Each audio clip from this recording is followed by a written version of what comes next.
Dicho esto, vamos entonces a comenzar con la clase de hoy. Tenemos dos parashot en este día de Shabbat, doble porción para este día de Shabbat. ¿Y cómo coincide la clase de hoy con las 3 semanas de duelo y el ayuno de Tisha B'Av? Sobre esto quiero hacer mi comentario de hoy conectándolo con estas dos parashot, ¿okay? Las 3 semanas de duelo, el ayuno de Tisha B'Av y Matot Mazeh. Creo que la mayoría de ustedes está más o menos informado de lo que son las 3 semanas de duelo. ¿Okay?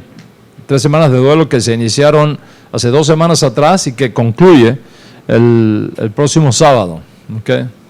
Ahora voy a explicar eso. Don't worry about it. Ahora voy a explicar eso. ¿Okay? Las reglas para normatizar estas 3 semanas de duelo fueron establecidas por los sabios talmúdicos como una manera de expresar nuestro dolor por la pérdida del Estado judío, por la destrucción de Jerusalén y la destrucción del templo y todo lo que el templo representa.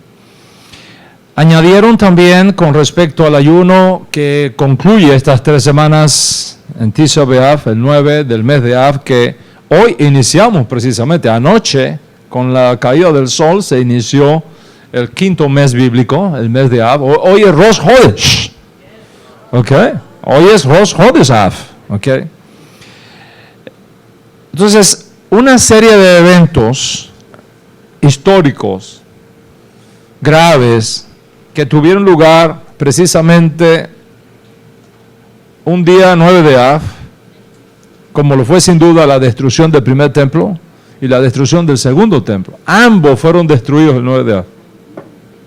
El primer templo y el segundo templo. Bueno, después se añadieron otras cosas más que tuvieron lugar precisamente en Tisha B'Av, algunos un poco más de leyenda que realidad histórica, pero bueno, para tomar ese punto de inflexión, así lo hicieron los sabios. Lamentablemente por añadir y editar tantos mitos históricos alrededor de Tisha B'Av, muchos dentro de la comunidad judía tienen hasta miedo de salir a la calle en estos días por temor a que algo malo nos pueda ocurrir. ¿Okay? Y se recomienda estar quietos, estar tranquilos, no andar mucho por fuera, no hacer esto, no hacer aquello, porque son días de mala suerte para nosotros, por decirlo de alguna manera, ¿no?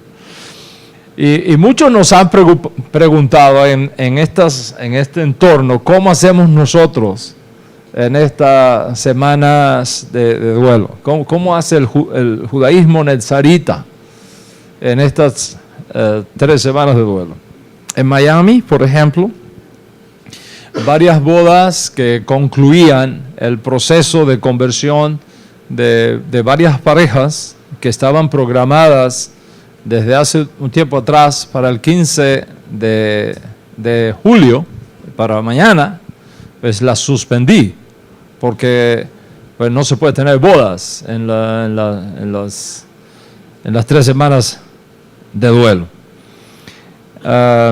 Y quiero aprovechar el momento para aclarar que desde el punto de vista de la jurisprudencia judía, estas bodas se pueden realizar aún dentro de las 3 semanas de duelo. ¿Okay? Hay una provisión en la halajá para poder realizar bodas en las 3 semanas de duelo. ¿Cuáles son esas provisiones? En el evento de que tú te cases con tu ex, te puedes casar dentro de las 3 semanas de duelo. Mira. Con una nueva mujer no te puedes casar. Con un nuevo esposo no te puedes casar durante estas 3 semanas de duelo. Pero con tu ex te puedes casar. ¿Ah? ¿Cómo lo ves? ¿En qué contexto? Ok, vamos a explicar esto por si alguno está interesado, que veo a Judy riéndose mucho allá. Okay. Ok. Repito, con una nueva esposa, no, pero con tu ex sí te puedes casar aún dentro de estas 3 semanas de nuevo. ¿Qué es lo que establece entonces la halajá? ¿Qué es lo que establece la jurisprudencia judía para estos casos? Si tú te divorciaste de tu esposa, o al revés, ¿no? Pero usamos al varón no por sentido machista, sino porque es representante de la raza. Eso es todo, ¿ok? Aplica a ambos, ¿ok? Si tú te divorciaste de tu esposa y luego te reconcilias con ella, probado que la ex no estuvo con otro hombre, está permitido recasarse con ella, incluso dentro del periodo de las 3 semanas de duelo. ¿Ok? Ahora, si después de divorciarse estuvo con otro hombre, ya no lo puedes tomar para atrás. He dicho un disparate, tomar para atrás. Perdónenme mis hermanos de Iberoamérica, este es Spanglish nuestro. Dios mío, acabo de decir, perdóname Cervantes. Ok, bueno, no puedes volver a tomarla. Ok, vamos a corregir un poco esto. Ahora, ¿qué pasa? Que en el proceso de conversión, que es exactamente el caso de estas parejas que mencioné, se puede aplicar aquí a nivel remés una situación importante, y es que desde el punto de vista judío, cuando una persona baja a la mikve y hace su tevilá, se convierte en una nueva persona. Es una nueva persona. Y ahora te estás casando con la ex, que no estuvo con otro hombre, porque eras tú mismo. ¿Ok? Entonces, hay un estatus ahí que se podría permitir. De hecho, hay un gran exégeta judío de fines del siglo XIX y principios del siglo XX que todo el mundo respeta en la casa de Israel, donde él explica en un documento que se llama Mishnah Berurah, cómo es posible, perfectamente posible, realizar este tipo de bodas dentro de las 3 semanas de duelo. Sin embargo, a pesar de que halágicamente se podría hacer, la suspendimos por respeto a la sensibilidad que existe en nuestro pueblo en estas 3 semanas de duelo. Es importante que todos estén informados de estas razones y vean también cómo uno tiene que ejercer tolerancia y cómo uno tiene que ejercer flexibilidad en aras de la paz. Entre todo nuestro noble pueblo judío. Pero quiero aprovechar esta ocasión también, como lo he hecho en otras ocasiones, para recordar que cuando los sabios del Talmud, y esto es muy importante entenderlo, ¿ok? Nadie está cuestionando aquí la buena motivación que tuvieron los sabios del Talmud cuando establecieron estas reglas. Todo lo contrario, es digno de reconocer, es un corazón grande el que estaba allá adentro haciendo todo esto. Pero hay que recordar que cuando los sabios del Talmud establecieron las restricciones de las 3 semanas de duelo, nuestro pueblo judío en esa época no tenía estado. No había un estado judío. No había Jerusalén. Jerusalén estaba en ruinas. No había templo. Y esto es precisamente el tema que nos va a ocupar en la clase de hoy. Y debido a su importancia y debido a que hoy día con la edad de informática que nosotros vivimos, que todo el mundo desde un teléfono celular, cuidado si ya no alguno de ustedes ha buscado las 3 semanas de duelo y le salió 1 millón de artículos sobre las 3 semanas de duelo. Y porque hoy día no podemos negar, esa es una realidad, no podemos esconder la cabeza debajo de la arena, ¿ok? Hoy día el mundo vive un momento tecnológico diferente. ¿verdad? Totalmente diferente. Hoy día, cuando la persona va a comprar algo en la tienda, hace rato que averiguó, sabe más que el vendedor. ¿Ok? Yo recuerdo que un día íbamos toda la familia, y Nehama estaba pequeña, y salía un perrito, había un chico con un perrito, pero la cosa más linda del mundo. Una belleza de perrito. Y Nehama, pues como todo niño al fin, fue a jugar con el perrito, y el muchacho vio el interés y le dice, lo estoy vendiendo.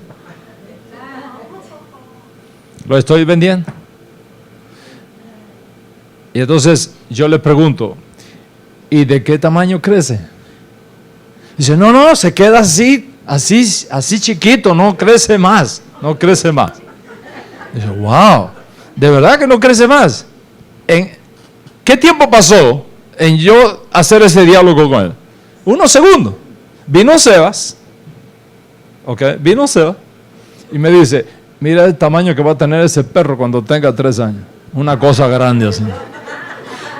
En 3 segundos lo buscó en veterinario Google. Y ya tenía toda la información del perrito. Así es. Entonces yo estoy seguro que hoy día ya todos ustedes han buscado en internet las 3 semanas de duelo, les sale 1.200.000 artículos de la semana de duelo. ¿Okay? Entonces, debido a eso, se impone sobre nosotros que demos una respuesta a cómo reaccionamos nosotros, qué relación, cómo manejamos nosotros como judíos que creemos en Yeshua como Mashiach el tema de las 3 semanas de duelo.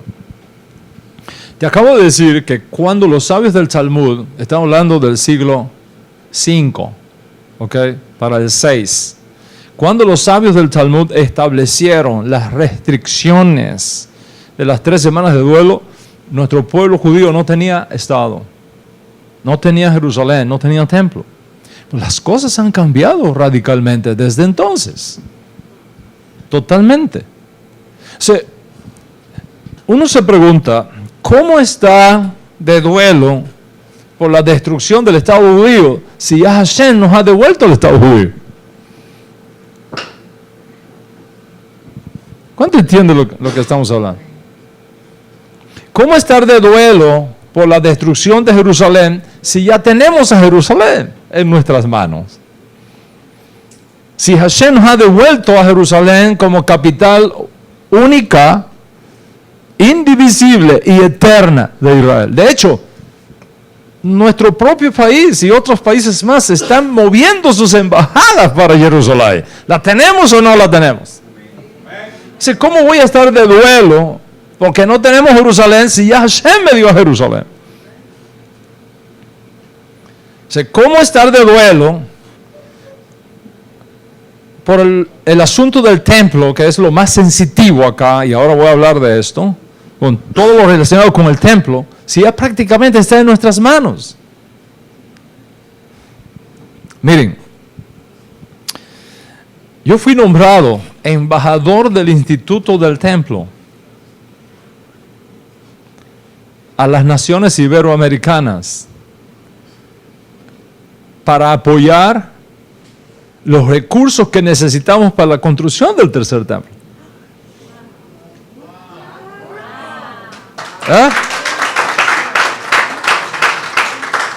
Y hemos venido trabajando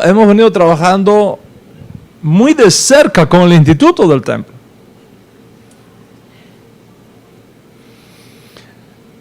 Y quiero decirle muchas cosas que mucha gente no sabe.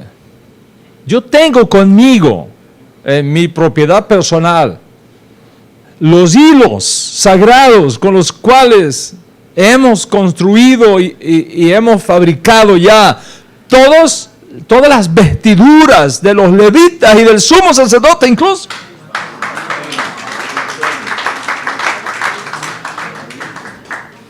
Tenemos los levitas entrenados, tenemos los sacerdotes entrenados, tenemos toda su vestidura confeccionada, tenemos la menorá de oro puro construida, De hecho, tenemos una exposición de eso en Jerusalén. Ahora cuando vayamos a Jerusalén los voy a llevar al Instituto del Templo para que vean todo lo que tenemos listo. ¿Ok?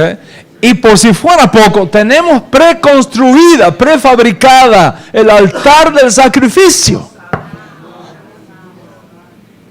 El arca del templo la tenemos fabricada de oro puro. Nada de esto existía en los días del Talmud. Nada de esto existía, pero existe en nuestros días. Entonces, ¿cómo estar de luto entonces por la pérdida de algo que prácticamente Hashem nos lo ha devuelto todo? Si yo quiero preguntarte con tu mano en tu corazón, te pongas la mano en el corazón, ¿ok? Y me respondas lo siguiente. A ustedes que están aquí presencialmente y ustedes que están viéndome online,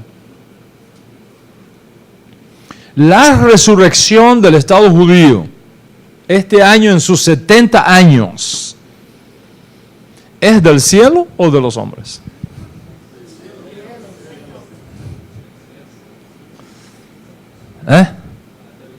Abel, ¿qué piensas? ¿Es del cielo o es de los hombres? La redención de Jerusalén que ahora tenemos en nuestras manos, ¿es del cielo o es de los hombres? El muro occidental que ya también está en nuestras manos, ¿es del cielo o es de los hombres? La reconstrucción de todos los utensilios del templo, sus vasijas, sus tenazas, sus lavacros, su menorá, su arca del pacto, ¿es del cielo o es de los hombres? La restauración de los aborígenes levitas, de los Kohanim, que ahora tenemos, así como sus vestiduras sagradas ya confeccionadas, listas para ser usadas, ¿es del cielo o es de los hombres? El altar del sacrificio que ya está prefabricado, ¿es del cielo o es de los hombres? Ahora, ¿qué significa si es del cielo o si es de los hombres? ¿Qué significa eso? ¿Qué significa eso?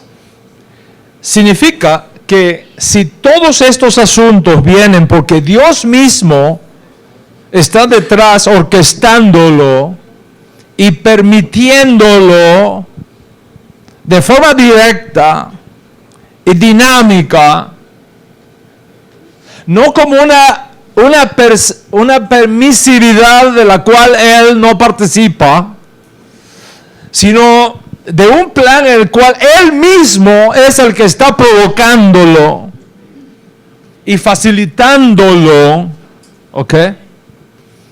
En ese sentido, pregunto de nuevo, la resurrección del Estado judío, este año en sus 70 años, ¿es del cielo o es de los hombres? La redención de Jerusalén que ahora la tenemos en nuestras manos, ¿es del cielo o es de los hombres? El muro occidental que está en nuestra posesión, ¿es del cielo o es de los hombres? La reconstrucción de todos estos utensilios del templo que he mencionado, ¿es del cielo o es de los hombres?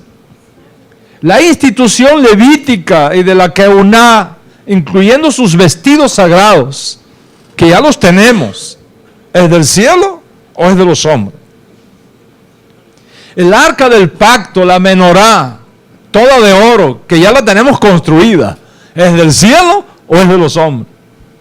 El altar del sacrificio que ya está prefabricado, ¿es del cielo o es de los hombres?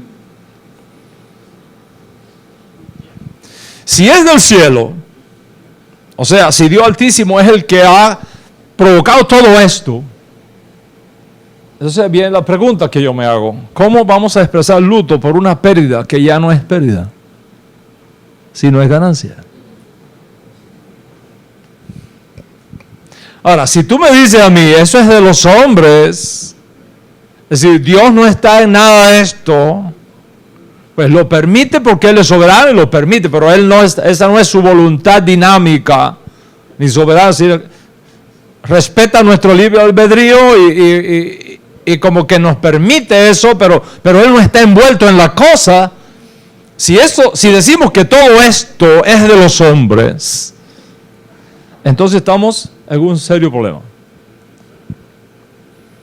Porque te estás colocando al lado de los apátridas ultraortodoxos que no reconocen la legitimidad del actual Estado judío, que queman la bandera de nuestro pueblo y abogan por la desmantelación del Estado judío y entregárselo a los terroristas palestinos.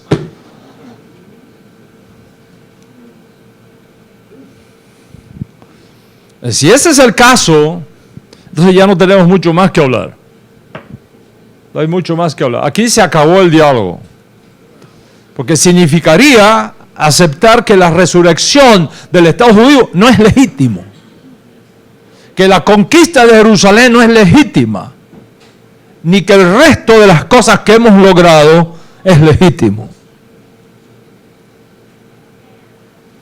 Si creemos que todo esto es del cielo, no de los hombres, del cielo, entonces estas 3 semanas no pueden ser para nosotros tomadas con la misma exigencia de aquellos hermanos nuestros que no ven o no quieren ver y que no reconocen o no quieren reconocer la legitimidad del Estado de Israel, la legitimidad de la Corte Suprema de Justicia de Israel, la legitimidad del Instituto del Templo.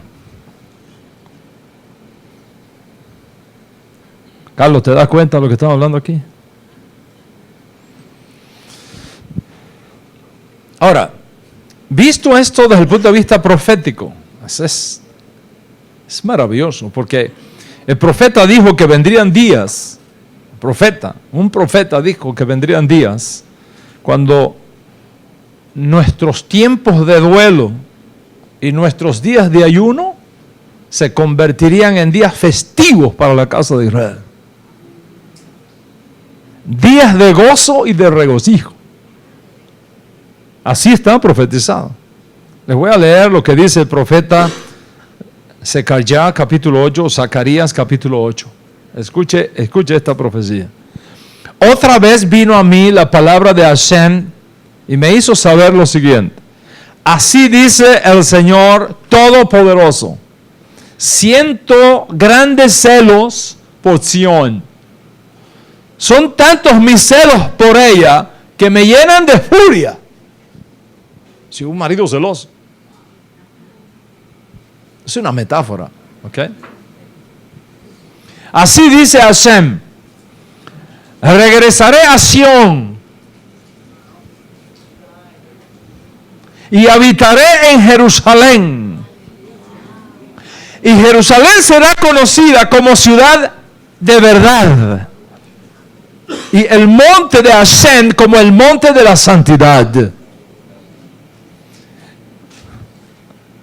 Así dice el Todopoderoso: los ancianos y las ancianas volverán a sentarse en las calles de Jerusalén, cada uno con su bastón en la mano debido a su edad avanzada.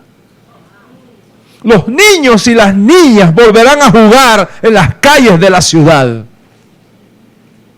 Así dice Hashem Todopoderoso: al remanente de este pueblo podrá parecerle imposible, pero para mí será posible.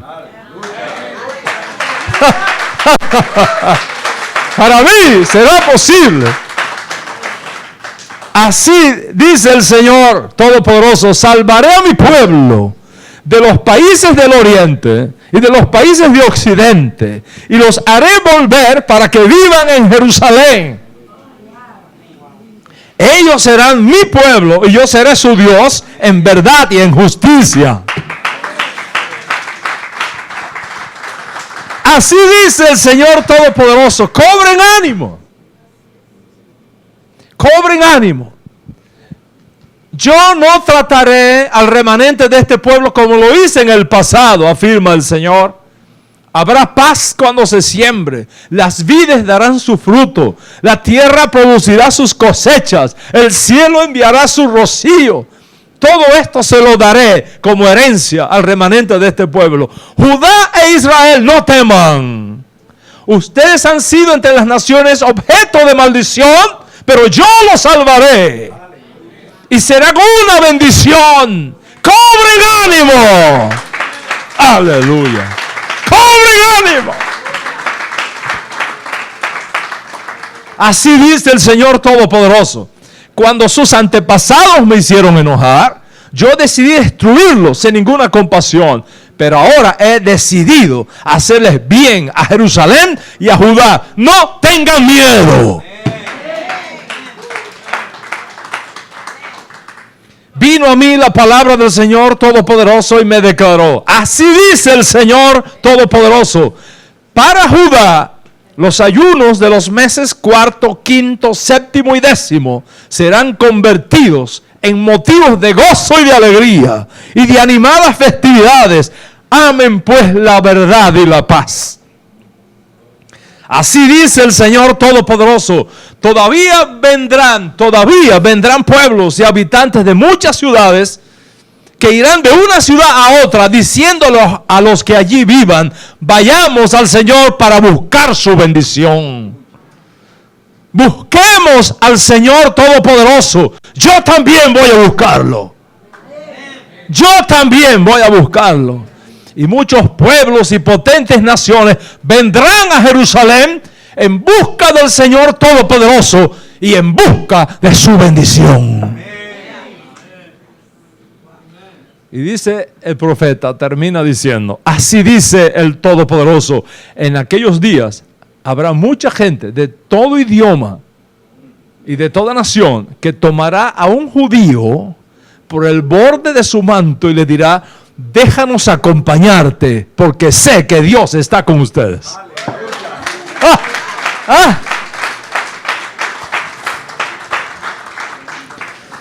Ahora, ponte la mano en el corazón y confronta esto con la realidad presente. ¿Se ha hecho realidad entre nosotros esta profecía o nada de esto se ha cumplido? Pon la mano en tu corazón, míralo históricamente, míralo académicamente, sin pasiones, históricamente, objetivamente. Dice el profeta: salvaré a mi pueblo de los países del oriente y del occidente. ¿Se ha cumplido o no se ha cumplido? Dice el profeta: los haré volver para que vivan en Jerusalén. ¿Se ha hecho realidad entre nosotros esta profecía o no se ha hecho realidad? ¿La hemos visto con nuestros ojos o no la hemos visto con nuestros ojos? Dice el profeta: los ancianos y las ancianas volverán a sentarse en las calles de Jerusalén, cada uno con un bastón en su mano debido a su edad avanzada. ¿Lo hemos visto o no lo hemos visto? Yo voy todos los años a Israel, a veces 2 y 3 veces al año. Y lo he visto con mis ojos, los ancianos y las ancianas con sus bastones, caminando en Jerusalén por la multitud de sus años. Lo hemos visto con nuestros ojos. Dice el profeta: los niños y las niñas volverán a jugar en las calles de Jerusalén. ¿Lo hemos visto o no lo hemos visto? ¿Se ha hecho realidad esto o no se ha hecho realidad? Dice el profeta: muchos pueblos y grandes naciones vendrán a Jerusalén en busca del Señor y de su bendición. ¿Se ha cumplido esto o no se ha cumplido? ¿Está pasando o no está pasando? ¿Para qué les llevo este próximo año a Jerusalén? Este próximo viaje a Jerusalén. ¿Para qué les llevo? ¿No es acaso para que tú también busques la bendición del Señor? Esa bendición suprema que estás esperando en tu vida. Para ti, para tu descendencia. Entonces, ¿se ha hecho o no se ha hecho realidad esta profecía en medio de nosotros? Si todos estamos de acuerdo que se ha hecho realidad y estamos viendo con nuestros propios ojos y palpando con nuestras propias manos el cumplimiento de esta profecía, ¿qué luto voy a guardar? ¿Cuál es el luto que yo voy a guardar?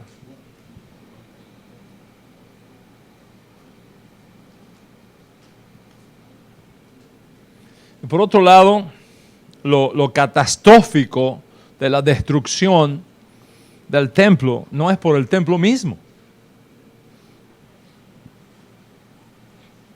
Lo catastrófico de la destrucción del templo no es por el templo mismo.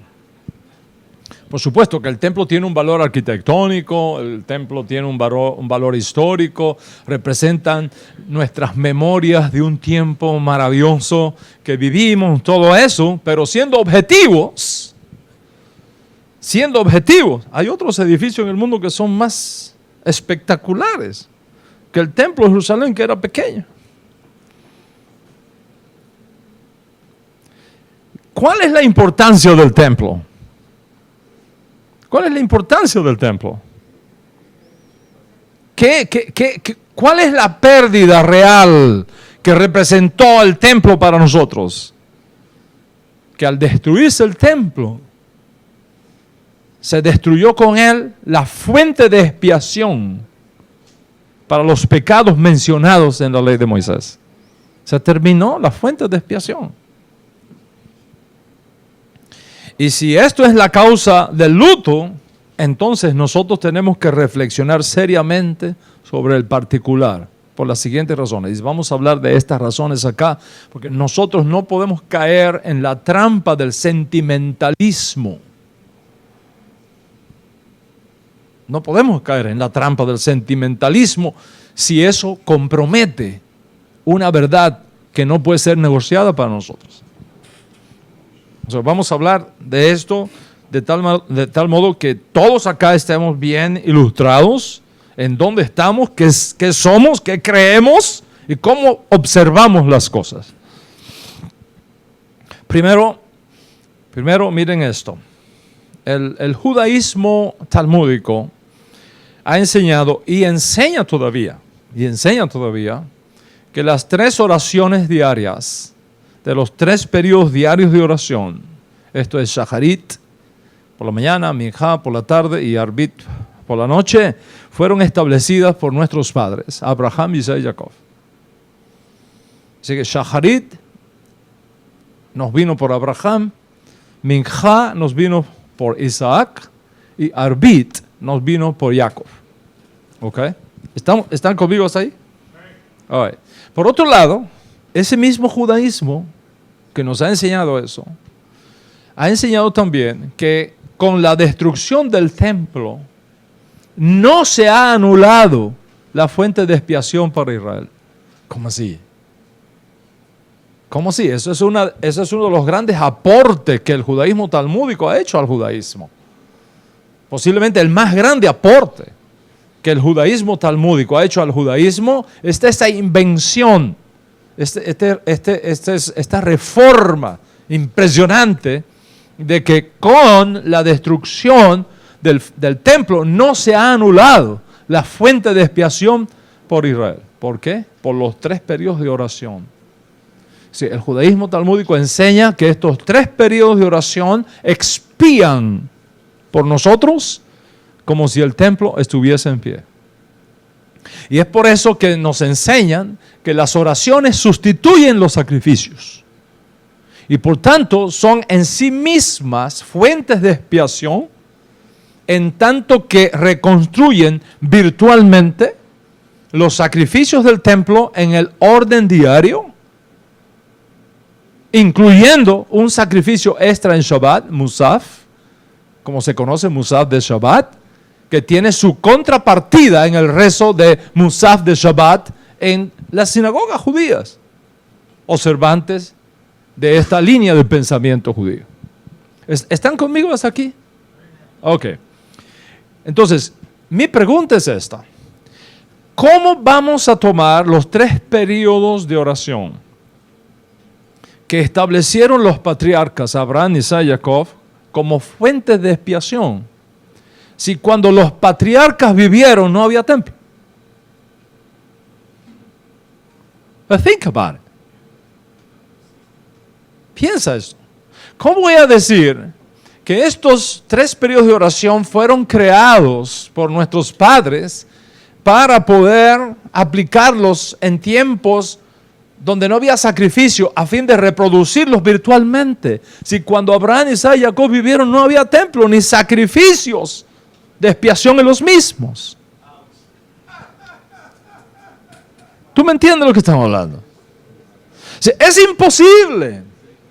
Es imposible que los 3 periodos de oración establecidos por los patriarcas sean fuentes de expiación, por cuanto cuando ellos crearon estos periodos no había templo, ni había sacrificios de expiación. Y si no había templo, ni había sacrificios de expiación, sus oraciones nunca pudieron haber sido creadas para reemplazar sacrificios en el templo, porque no había esos sacrificios, ni había ese templo. Está claro que sus oraciones eran de alabanza. Sus periodos de oraciones que ellos crearon eran tiempos de acción de gracia, no para fuentes de expiación en sustitución del templo, porque en sus días no había templo. ¿Estás conmigo hasta aquí? Entonces, si esto es históricamente así y no de ninguna otra forma, ¿sobre qué base voy a decir que las oraciones de los patriarcas son sustitutivas de los sacrificios del templo? Por eso te decía que lo catastrófico de la destrucción del templo no es por el templo mismo, sino por lo que el templo significa. Esto es, no tenemos ahora una fuente de expiación para los pecados mencionados en la ley de Moisés. O sea, no podemos tomar los 3 periodos de oración creados por los patriarcas y decirnos que esos 3 periodos de oración son representativos de los sacrificios del templo para que podamos tener expiación con el templo destruido, porque cuando ellos crearon esos tiempos de oración no había ni sacrificios ni templo que reemplazar. Está claro que la invención del judaísmo talmúdico de tomar los 3 periodos de oración y de acción de gracias y de alabanzas creados por los padres y utilizarlos como una fuente de expiación que sustituyen la falta del templo es una invención que no tiene fundamento y que en realidad lo que busca es escapar al hecho de la expiación que ofrece el judaísmo nazarita en lo relacionado a Yeshua como Mesías sufriente que provee una fuente de expiación segura para Israel y para el mundo.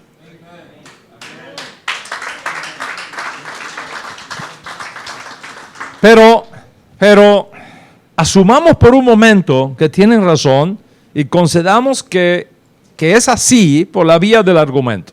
Concedamos que es así por la vía del argumento. En este caso tenemos una contradicción mayor. Mayor todavía. ¿Por qué? Piensen en esto. Si con los 3 días o los 3 periodos de expiación por día diarias reemplazamos los sacrificios del templo, si con esos 3 periodos de oración logramos la expiación de nuestros pecados, si el rezo reemplazó a los toros, y si con el rezo reemplazo incluso el servicio de Yom Kippur que tenía lugar en el templo, ¿para qué quiero el templo?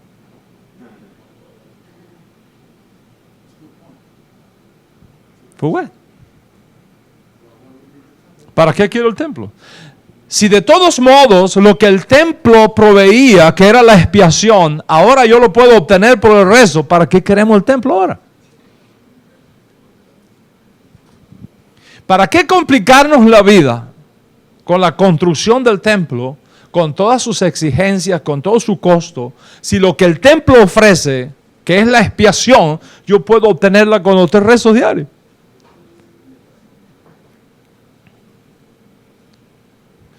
Y si queremos presionar más aún, ¿para qué voy a estar de luto por el templo si tengo lo que el templo me ofrecía? Que era la expiación. Está claro que si yo sigo insistiendo que los rezos reemplazan los sacrificios, pero al mismo tiempo guardo luto porque no tengo templo, no estoy muy seguro de que esos rezos me estén expiando mis pecados. I'm not sure about that.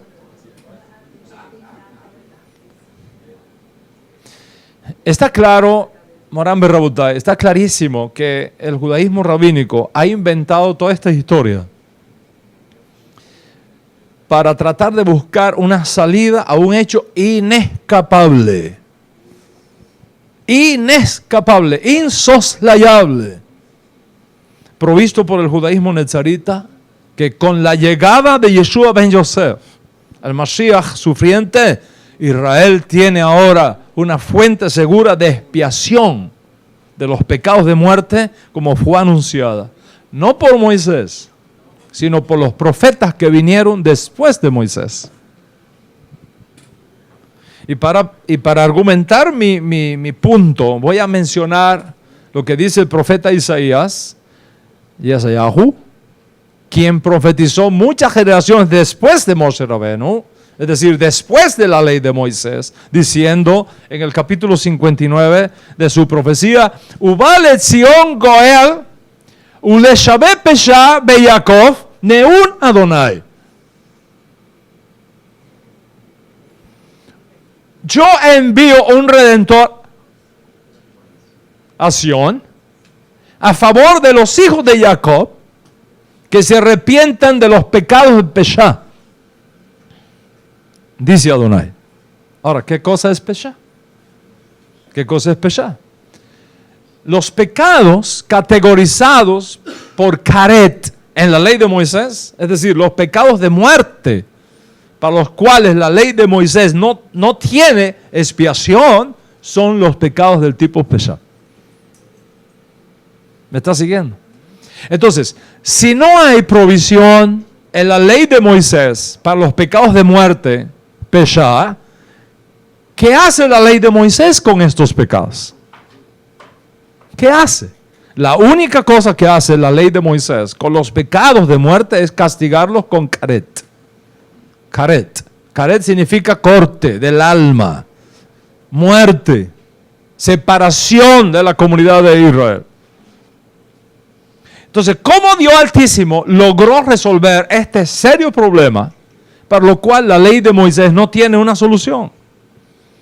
La respuesta no está en los escritos de Moisés.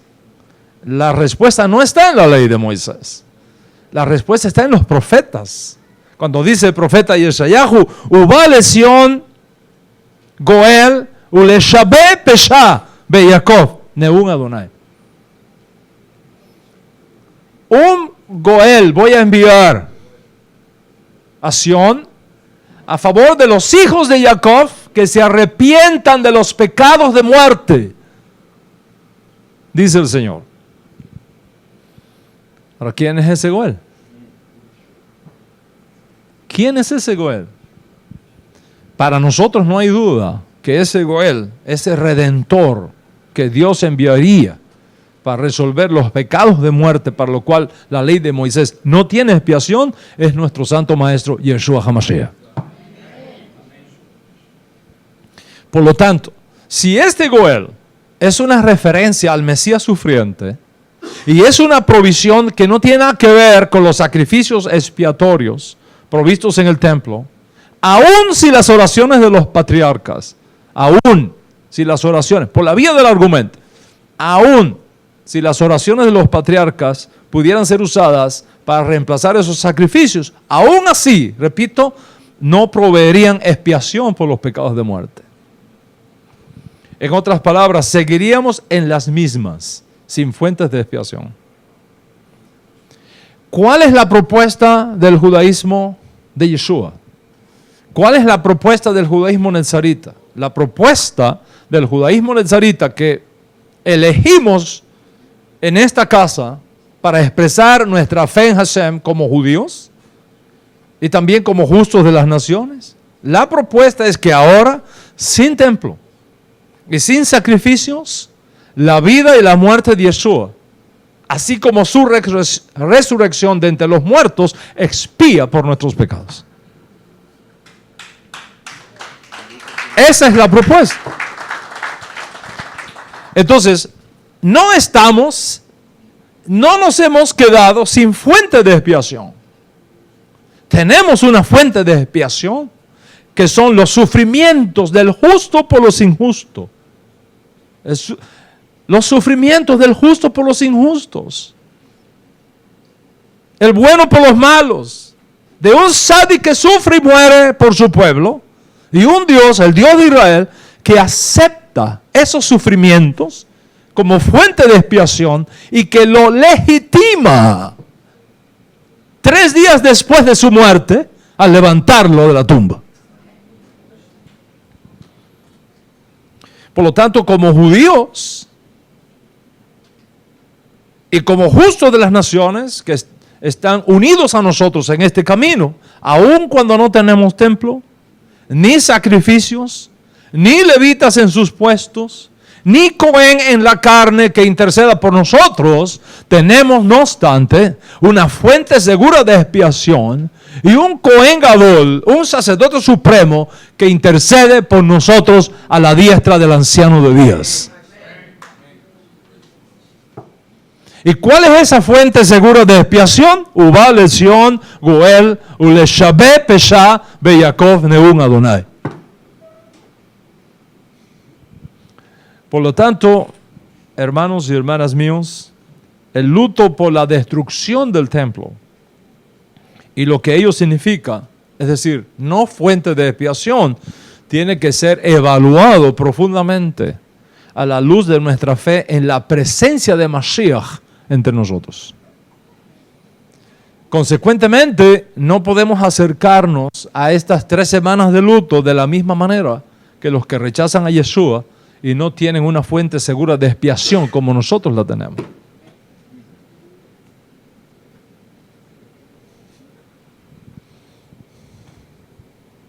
¿Cómo tú crees que Hashem se sienta?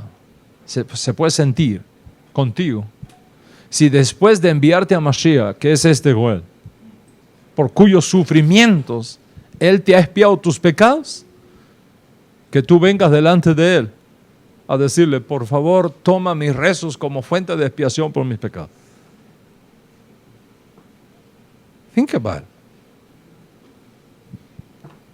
O sea, no podemos acercarnos a estas 3 semanas de luto de la misma manera. De hecho, Maimonides, ese gran sefardí, en su hora Mishneh Torah, en la sección de la ley de los ayunos, al final de esa sección, dice que todos estos ayunos, Maimonides, dice que todos estos ayunos serán anulados en los días de Mashiach y se van a convertir en festividades de gozo y de alegría, como anunció el profeta. Maimonides dice eso. Dice, cuando venga Mashiach, todos estos ayunos se van a convertir en días de gozo, de fiesta. Ahora, claro, la pregunta es, ¿está Mashiach entre nosotros o no está? ¿Ha venido Mashiach o no ha venido Mashiach? Pues si tú crees que Mashiach no ha venido, entonces haz todo el luto. Todos los días luto. Pero si Mashiach ha venido, como nosotros lo creemos, entonces nuestro acercamiento a esta práctica del judaísmo ortodoxo tiene que ser diferente. Te digo esto para que no vayas a caer en el error de que como hay tanta información, pues como eso es judío, pues si es judío, yo me meto ahí. No. Espera. Ten cuidado. Porque no toda forma de judaísmo es el auténtico judaísmo. ¿Me estoy explicando lo que estamos hablando? You have to be careful how you walk. en base a lo que creemos, porque si no, en la práctica estamos destruyendo nuestra fe. Entonces vamos a escudriñar nuestros caminos y vamos a ser sensibles a esta realidad y vamos a hacer sendas derechas en relación con lo que nosotros creemos que no puede ser negociable. No estamos en la Edad Media. No dejes que te lleven a la Edad Media. No estamos en la Edad Media. No estamos sin Estado judío. No estamos sin Israel. No estamos sin Jerusalén. No estamos sin jueces. No estamos sin esperanza. Ya esa época pasó. Vivimos tiempos proféticos nuevos. Hashem está haciendo cosas nuevas y extraordinarias entre nosotros. Y todo eso que no existió en la época cuando los grandes rabinos talmúdicos establecieron las normatividades para estas 3 semanas de duelo, todo eso ha sido superado al tiempo presente. Las condiciones son distintas hoy día. La palabra de los profetas se ha cumplido y se sigue cumpliendo entre nosotros. Dice el profeta, así dice Hashem Todopoderoso, salvaré a mi pueblo de los países del oriente y del occidente. Los haré volver para que vivan en Jerusalén. Y ellos serán mi pueblo. ¿Se ha cumplido o no se ha cumplido eso entre nosotros? Ciertamente que se ha cumplido. Por lo tanto, repito, nuestro acercamiento a estas 3 semanas de duelo no pueden ser tratadas de la misma manera que se tratan aquellos, o que lo tratan aquellos que siguen llorando por el Estado judío cuando ya lo tenemos. Nuestro acercamiento a estas 3 semanas de duelo no puede ser igual que aquellos que siguen llorando por Jerusalén cuando ya la tenemos. Nuestro acercamiento a estas 3 semanas de duelo no puede ser igual de aquellos que siguen llorando por el luto de nuestros jueces cuando ya los tenemos. Nuestro acercamiento a estas 3 semanas de duelo no puede ser igual que los que siguen llorando por el templo cuando prácticamente lo tenemos también, y una fuente de expiación que el templo ofrecía, que ya la tenemos también. ¿Me explico? Entonces, los que siguen promoviendo estas 3 semanas como días de luto por la pérdida del Estado de Israel, en el fondo, no creen en la legitimidad del actual Estado de Israel. Porque es totalmente contradictorio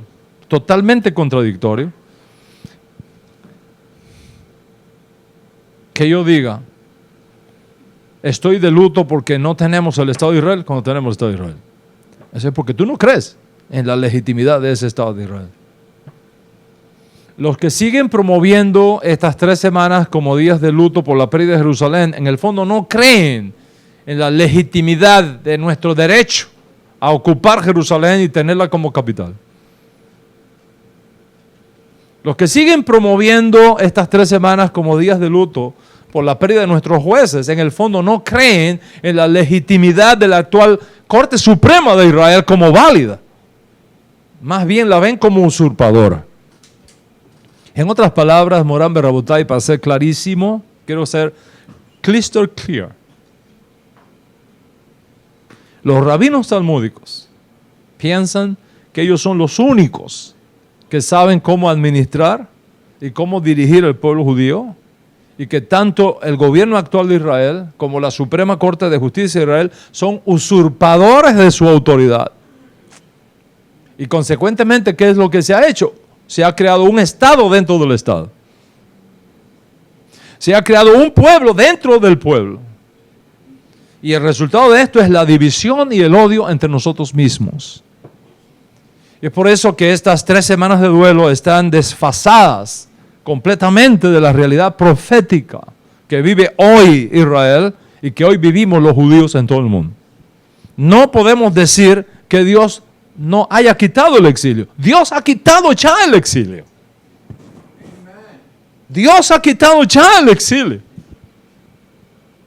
Todo judío incluyéndome yo. Todo judío que vive fuera de Israel lo hace porque queremos vivir en el exilio.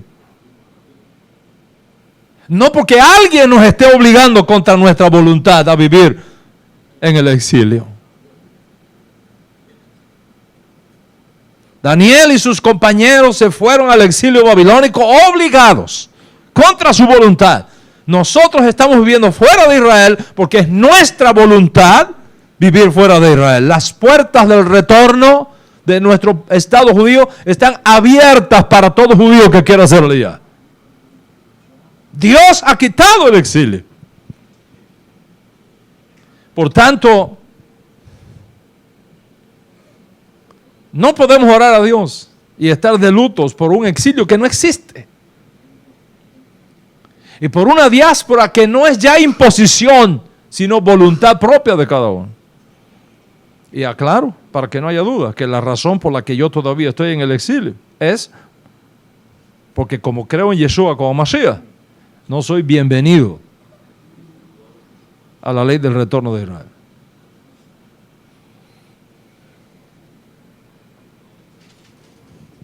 Porque como creyente en Yeshua HaMashiach, yo contamino. Soy peligroso.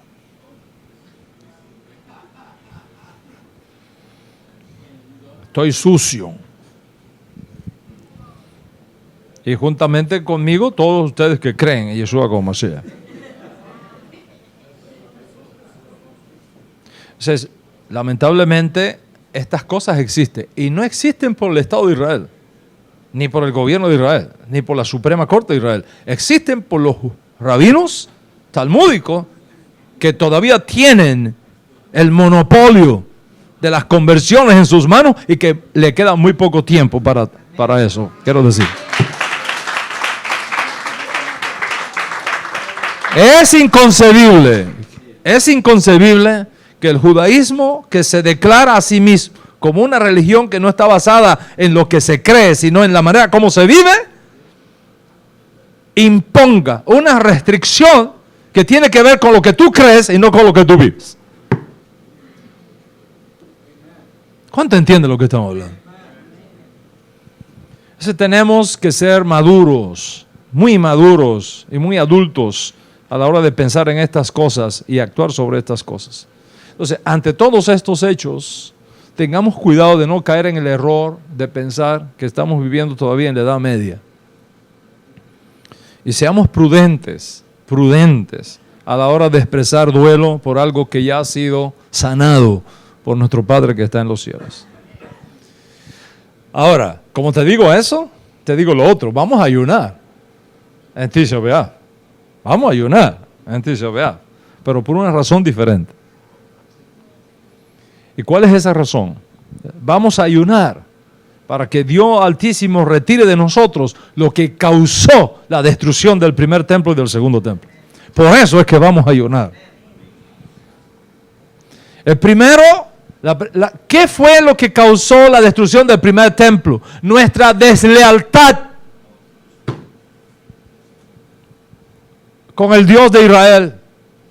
Porque hicimos pacto con otras naciones y pensábamos que la gloria de esos pactos con otras naciones era más importante que nuestra relación con Hashem. Y llenamos a Jerusalén de idolatría y de prácticas paganas. Y para que eso sea sanado, vamos a ayunar. ¿Y por qué razón fue destruido el segundo templo? Por el odio sin causa. Y por esa razón vamos a ayunar. Porque si el segundo templo fue destruido por el odio sin causa, el tercer templo solamente podrá ser edificado cuando tengamos amor incondicional los unos por los otros. Pero si vivimos mordiéndonos unos a otros, y si vivimos arrancándonos los pedazos unos a otros, simplemente porque no creo igual que tú, entonces nunca vamos a reconstruir el tercer templo. Y por eso vamos a ayunar. Y por cuanto para este tiempo el Eterno nos ha devuelto la tierra de Israel, el Estado de Israel, nos ha devuelto a Jerusalén y nos ha permitido tener todo lo necesario para operar el nuevo templo, no estaremos ayunando para pedirle a Dios que nos lo devuelva, porque ya todo eso lo tenemos en la mano. Seamos lógicos y tengamos una mente pensante. ¿Cómo voy a enlutarme y rasgar mis vestidos y cubrirme de ceniza la cabeza y vestirme de cilicio, pidiéndole a Hashem que me restaure el Estado judío si ya lo tenemos? ¿Cómo voy a enlutarme y rasgar mis vestidos y cubrirme de ceniza la cabeza y cubrirme con cilicio, pidiéndole a Hashem que nos restaure nuestros jueces como al principio, si tenemos una corte de justicia operando en Jerusalén? ¿Cómo voy a enlutarme y rasgar mis vestidos y cubrirme de ceniza la cabeza pidiéndole a Hashem que nos devuelva a Jerusalén si ya lo tenemos en nuestras manos? ¿Cómo piensan ustedes que se sentirá Hashem si seguimos llorando y lamentando que nos ha sido destruida Jerusalén, que nos ha sido quitada de las manos, que no nos ha sido devuelta Jerusalén? Por tanto, Moran Berrabotai, nuestro acercamiento a estas 3 semanas no puede ser de la misma manera que para aquellos que no creen en la legitimidad del Estado moderno de Israel. No puede ser de la misma manera para aquellos que no creen en la legitimidad de nuestra Corte Suprema de Justicia, para aquellos que no creen en la legitimidad de nuestros jueces, para aquellos que no creen en la legitimidad de Jerusalén, ni la legitimidad de la conclusión del exilio. Así que vamos a ayunar este Tisha B'Av. Vamos a ayunar, pero no por luto por estar sin Estado de Israel, porque ya lo tenemos. Vamos a ayunar este Tisha B'Av, pero no por luto porque estamos sin jueces, porque ya tenemos nuestros jueces. Vamos a ayunar este próximo Tisha B'Av, pero no porque no tengamos a Jerusalén, ya tenemos a Jerusalén. Vamos a ayunar este Tisha B'Av por lo que causó que Hashem permitiera la destrucción del primer templo y del segundo templo, para que no volvamos a ser desleales al pacto y para que podamos superar el odio sin causa entre nosotros. Por eso es que vamos a ayunar. En este año 5778, que se corresponde con el año secular 2018, Tisha B'Av cae en Shabbat. Este año. Tisha B'Av cae en Shabbat. Así que este próximo viernes 20 de julio, el viernes que viene, a la caída del sol, hasta el sábado 21 de julio, a la caída del sol, es Tisha B'Av. ¿Qué pasa? Que como Tisha B'Av nunca es observado en Shabbat, por la santidad del Shabbat, entonces se mueve para el día siguiente. ¿Ok? Porque no ayunamos en Shabbat, excepto Yom Kippur.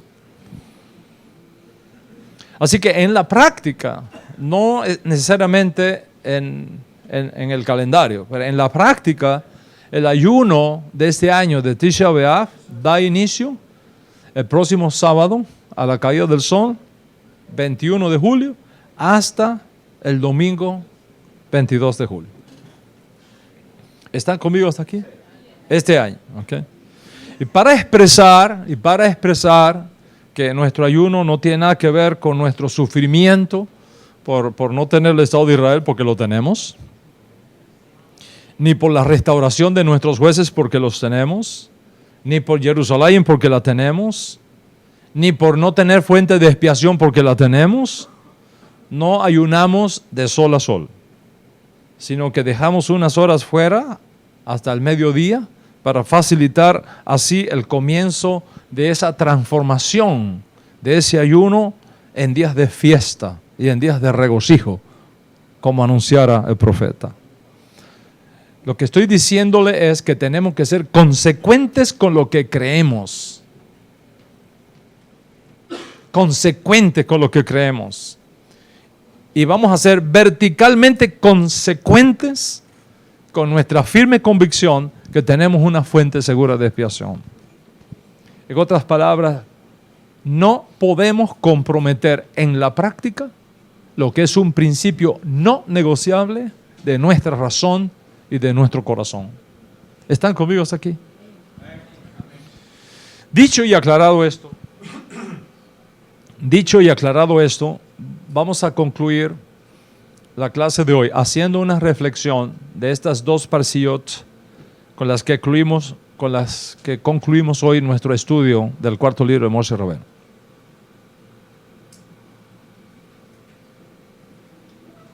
Uno de los principios legales más extendidos en el mundo antiguo era la lex talionis. Lex talionis, la ley del derecho a retribución. Preste mucha atención, esto es críticamente importante conocerlo. Derecho de retribución. Una persona, por ejemplo, que hiere a alguien, tiene que ser castigada sufriendo la misma lesión. Y un asesino es castigado privándose de la vida por haber matado a otro ser humano. Ese principio bíblico que aparece luego en la ley romana es parte de los 7 mandamientos universales por los cuales Dios juzgará al mundo. Génesis capítulo 9, verso 6 dice: el que derrame la sangre del hombre, por el hombre su sangre será derramada. Pena de muerte para el que asesine a un ser humano. Pena de muerte. Dice, el que derrame la sangre del hombre, entiéndase, el que asesine a un ser humano, por el hombre que murió, su sangre será derramada. Y este mismo principio que aparece en los 7 mandamientos universales, luego Hashem lo inserta en los 613 mandamientos. Levítico 24 dice, el hombre que asesine a otro morirá. Y si un hombre hiriere a su prójimo, como él lo hizo, así se le hará a él. Fractura por fractura, ojo por ojo, diente por diente, herida por herida. Vamos a explicar esto y vamos a ponerlo en un contexto. ¿Okay? En el cercano oriente, en el Medio Oriente, este principio de justicia vengativa era la práctica diaria. Si cuando Hashem saca a nuestro pueblo de Egipto, nuestro pueblo se va a encontrar con una cultura y con un ambiente donde el principio de la retribución era la práctica común de aquellas naciones. Este principio de justicia vengativa era la práctica común. El peligro que vio Moshe Rabbeinu, y el peligro real que está detrás de esta ley es que se puede llevar a cabo sin mirar las circunstancias especiales que rodean cada caso. Y entonces se podía infligir a una persona sin deberla realmente. ¿Me explico? Sí, un caso de esto que aparece en la Biblia es el caso de Lamech, uno de los descendientes de Caín. En el libro de Génesis, Lamech dice: mataría a un hombre solo por vengar una herida. Y a un niño mataría si alguien me da un golpe. Imagínense lo generalizado que estaba este concepto de la justicia vengativa. Dice Lamech, hasta un niño mataría si alguien me hace un morado en el cuerpo, un hematoma. ¿Qué cosa es esto? Es la ley de justicia vengativa. Dice, mataría a alguien como venganza por una herida. Hasta un niño para vengar un golpe que me deje una marca en el cuerpo. O sea, no hay indicios de que ninguna de estas víctimas sea realmente lo que está diciendo aquí Lamech. Pero lo que está diciendo él es que, oiga, si me haces daño a mí o a uno de los míos, voy a pagarte desproporcionalmente por lo que tú me hagas. No me importa quién tenga que matar. Eso es muy fuerte.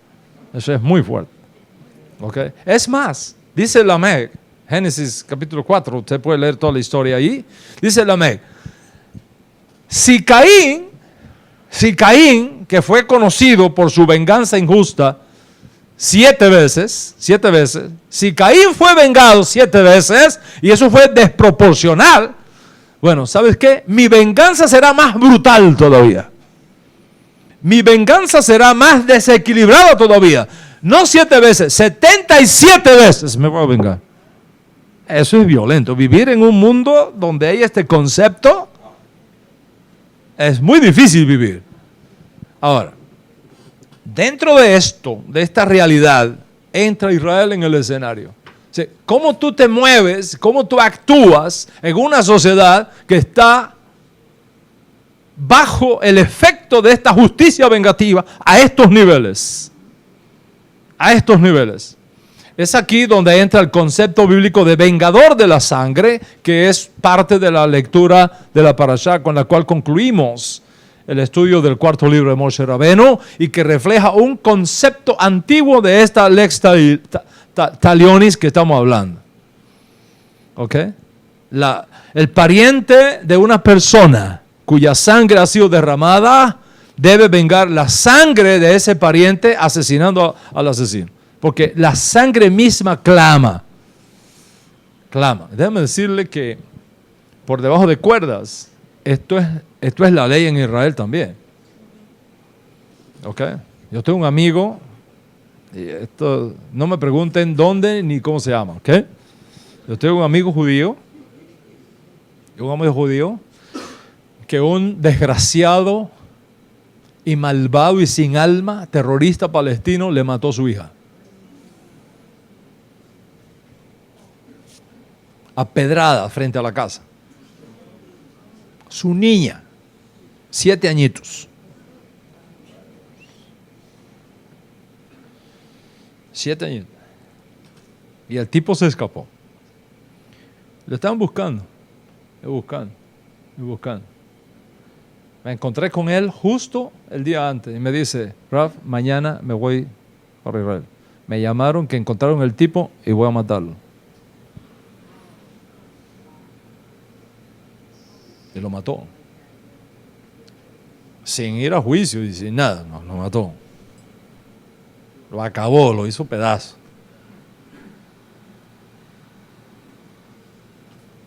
Así que este concepto de justicia vengativa todavía subsiste en esa área del mundo. ¿Ok?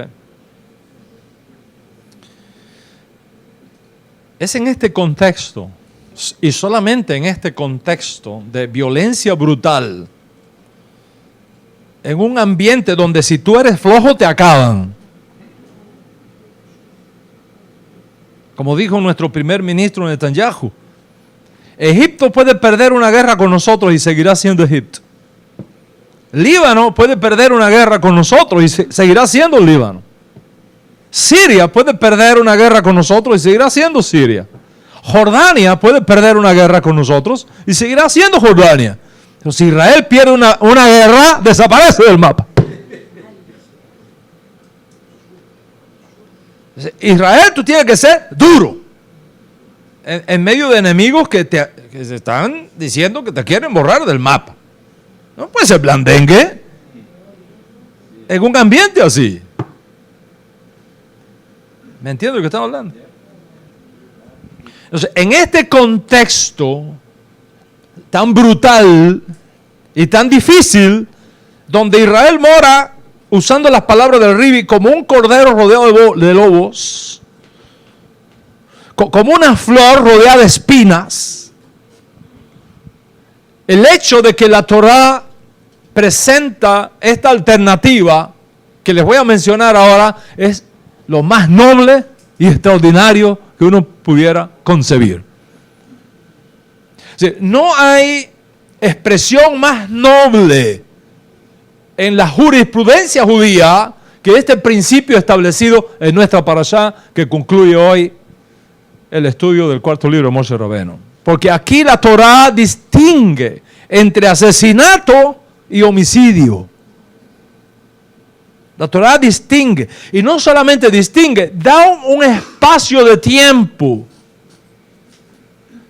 para que cuando se tenga que aplicar la justicia, no sea por un odio brutal al que cometió el asesinato, sino por un acto de justicia, más que de odio. ¿Y cómo es que se da esto? Al distinguir entre asesinato, es decir, asesinato es alguien que mata a su prójimo con alevosía, con meditación, con maldad. ¿Ok? Homicidio es alguien que lamentablemente mata a otro por accidente, pero no fue su intención, no fue premeditado. Estos días, ¿cómo tú haces? Yo vi el video que me partió el alma. Un señor que estaba cruzando una avenida, hablando por el celular, no se dio cuenta y siguió corriendo. Venía un coche y le pasó por arriba. Y detrás, 2 coches más le pasaron por arriba. Eso no es asesinato. Hubo un homicidio, pero eso no es asesinato. Tú no puedes acusar a ese hombre de asesinato. Asesinato es lo que está haciendo Maduro en Caracas. Eso es asesinato. Asesinato es lo que está haciendo Daniel Ortega con los jóvenes nuestros de allá en Nicaragua, que lleva más de 300 acribillados con las balas de esos fascistas cubanos y iraníes traídos allí. Porque no son nicaragüenses, son nicaragüenses son cubanos vestidos de nicaragüenses.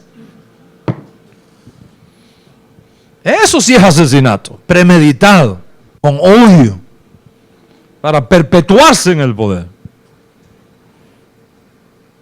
Y después salir con un crucifijo, diciendo que son cristianos.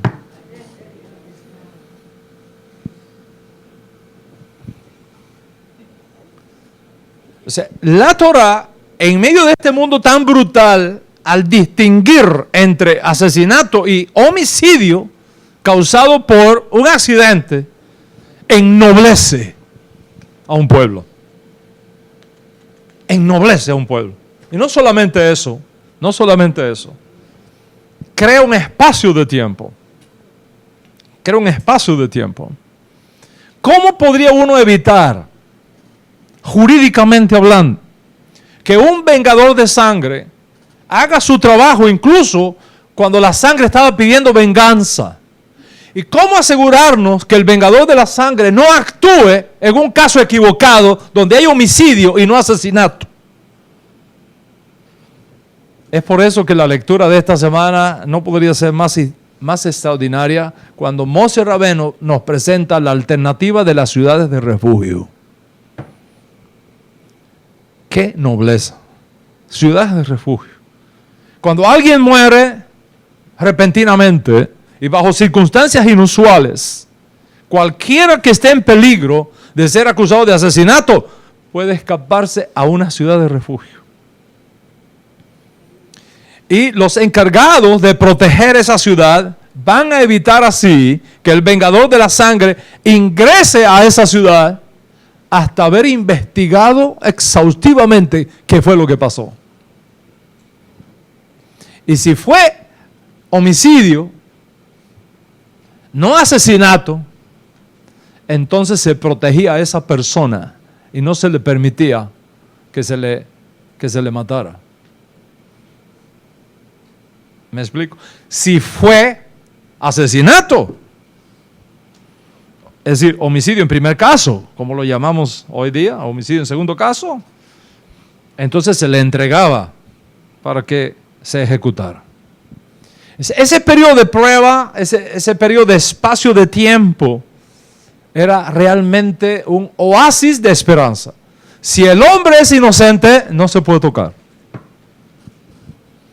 Entonces, el concepto de venganza sangrienta estaba tan extendido y estaba bien establecido en aquella época que la creación de ciudades de refugio es una de las medidas jurídicas más nobles que haya podido entregar la Torá en las circunstancias y en el tiempo en que fue entregada. Todo esto, Moran Berrabutai, nos enseña la importancia que da la Torá a la vida humana. Todo esto nos enseña el cuidado que tenemos que tener con nuestras emociones y las provisiones divinas para que no hagamos cosas hoy que luego tengamos que arrepentirnos amargamente de haberlas realizado. Ahora, en el Código Real esto se lleva a un nivel mucho más profundo todavía. Porque dicen nuestros sabios del Código Real, el que odia a su hermano en su corazón es homicida. Es asesino.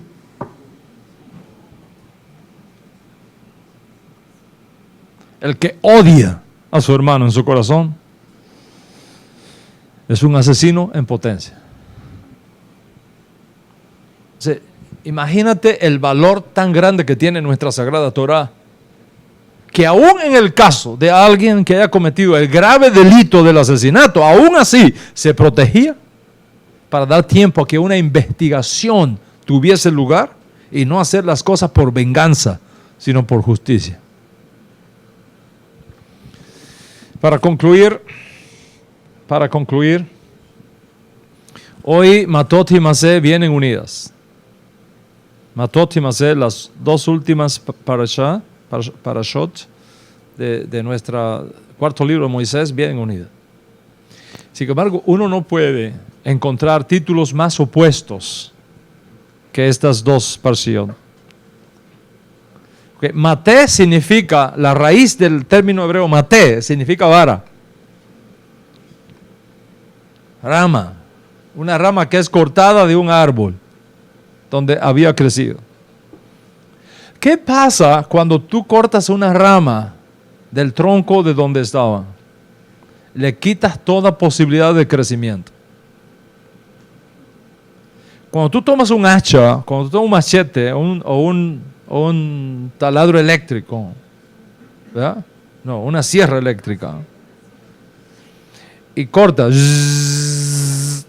una rama y la sacas de un árbol, eso es maté. Al momento que tú haces eso, esa vara que tú tienes en la mano ya no puede seguir creciendo. Se queda estática, se queda invariable, permanecerá así hasta que el fuego la consuma. Eso es maté. Pero la otra parashá que tenemos, con la cual cierra, es masé. Masé viene del verbo viajar. De ahí, jornadas. Viajar es todo lo contrario a estar estático. Viajar es moverse. Viajar es dinámico. Viajar es desarrollo. Viajar es dinámica de progreso. Mientras que masé es dinámica de progreso. Maté significa quedarte estático, sin posibilidad de crecer más. Hoy, en esta total juxtaposición de conceptos opuestos, termina nuestro cuarto libro de Moshe. ¿Cuál es el mensaje? El mensaje es que la Torá tiene capacidad de tomar lo inerte y darle vida. La Torá toma la vara de Aarón que fue cortada y que no tiene ya más posibilidad de crecer ni dar fruto y causar que en una noche se llene de almendras.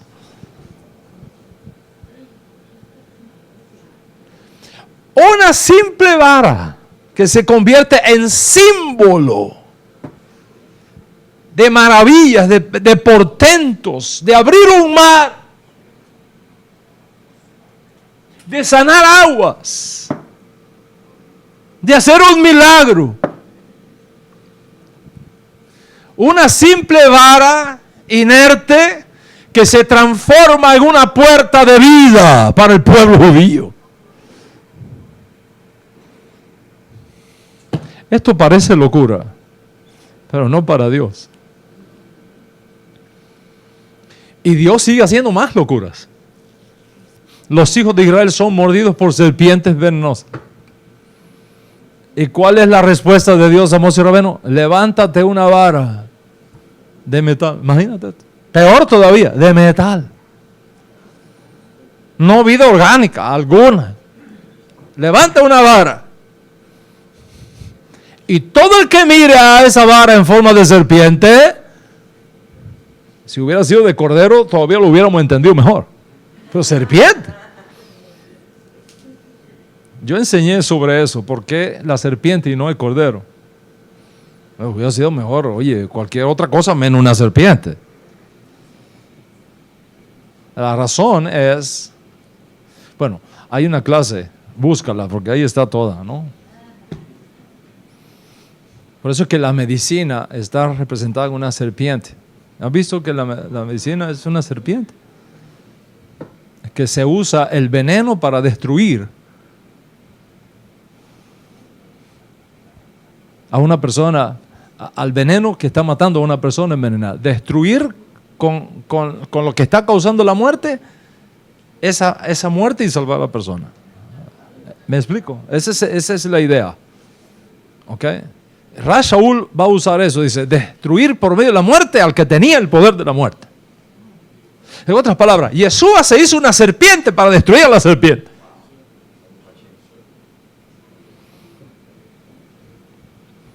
Sí, Hashem, por medio de Moshe Rabbeinu, levanta una serpiente en el desierto, y todo el que era mordido por aquella serpiente y miraba hacia el asta en forma de serpiente, si le creía a Dios, si le creía, si no le creía, no te pasaba nada, te morías. Pero si le creías a Dios, quien había dicho que si hacías eso, te protegería y te sanaría del veneno mortal, ibas a recibir sanidad. ¡Qué locura de Dios! Pero funcionaba, Hilda. Funcionaba. Estas son las locuras de Dios. Hay una sequía en Israel, una total sequía. El profeta es enviado a una viuda que lo único que le queda es un poquito de harina y un poquito de aceite para hacer una tortica, comérsela un pedacito de ella, un pedacito de su hijo y morirse los dos. Ya no había más nada. Llega el profeta con una locura y le dice, ¿tienes algo de comer? Dice, lo que me queda es esto y ya era lo último para mí y para mi hijo. Hazlo y dame a mí primero. ¡Qué locura! Dame a mí primero. Pero si esto es lo que me... Dame a mí primero. Las locuras de Dios. ¿Qué pasó? Que cuando le da primero al profeta, creó un vehículo por el cual la chispa del milagro iba a ser atrapada. Y al crear el vehículo, atrapa esa chispa de bendición. Y le dice el profeta, ok, ¿cuántas vasijas de aceite tiene? No, busca más. Bueno, ustedes conocen la historia. La harina nunca escaseará, ni el aceite en la botija se terminará. Esas son las locuras de Dios. Benditas locuras de Dios. Pero les voy a decir cuál es la locura más grande. La locura más grande. Todas estas locuras son nada comparado con esta última. Es la locura más grande de Dios. Dios permitió que sobre un tronco de árbol seco clavaran los romanos al más distinguido de los hijos de Israel. Y transformó luego esa muerte en una fuente de expiación para Israel y para el mundo.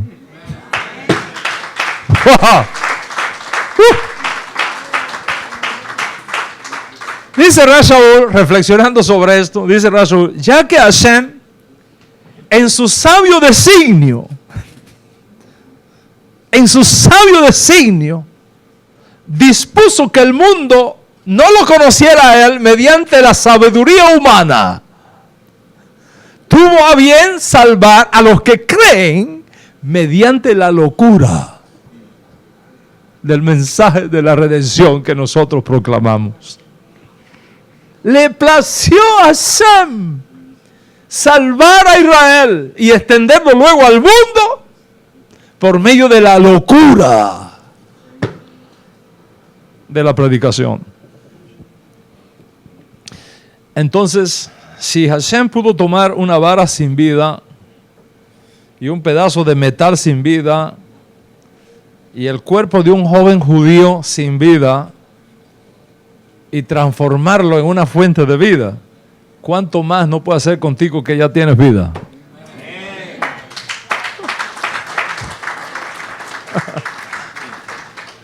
Si siendo enemigos fuimos reconciliados con Él, ¿cuánto más ahora siendo amigos no nos dará todas las cosas? Y este es el mensaje de hoy para ti. Que todo es posible para las locuras de tu Dios. Todo es posible. Deja que tus miedos, deja que tus temores, deja que tus dolores, deja que tus aflicciones se conviertan en sus manos en una oportunidad para que tú veas su gloria. Porque eso que te está pasando a ti, o que me puede estar pasando a mí o a cualquiera de nosotros, será también para bien. Amén. Será también para bien.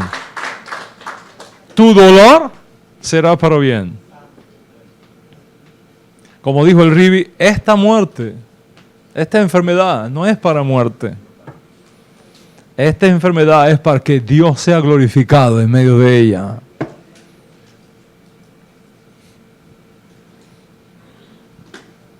Hoy, cuando traigas tu macer, o cuando traigas tu sedaká, cuando traigas tu tortica con tu aceite, cree en estas locuras de Dios. Cree en estas locuras de Dios. Cree que Dios puede tomarte en tu momento de mayor debilidad y transformarlo en el momento de tu mayor fortaleza.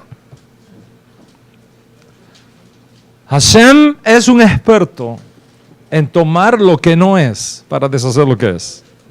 Porque Él llama incluso las cosas que no son como si fuesen. Ten confianza. Nuestro Santo Maestro enseñó que el camino que lleva a la vida es estrecho. Es muy estrecho. Lo importante es que no tengas miedo. Porque Él está contigo. Es en esa fe y en esa confianza que tenemos que vivir estos días hasta Tisha B'Av y más allá aún. Shabbat Shalom.